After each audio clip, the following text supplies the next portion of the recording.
আপনি যদি অন্য মানুষ কিভাবে সুখী হতে পারে, তারা কিভাবে ভালোভাবে থাকতে পারে, এটা নিয়ে টেনশন করেন, আপনার হ্যাপিনেস নিয়ে এটার দায়িত্ব নিবে কে?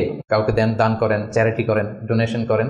এটা করার পরে যে কি সুখানুভূতি, অনুভূতি কি আর বোঝানো যায় না? ওটা অনুভব করতে হয়। এটা আপনি অনুভব করবেন, এবং যারা আপনার এটা করেন নিশ্চয়ই অনুভব করেছেন। তো এটা যদি আমাদের মধ্যে থাকে, এটা আপনাকে হ্যাপি করবে।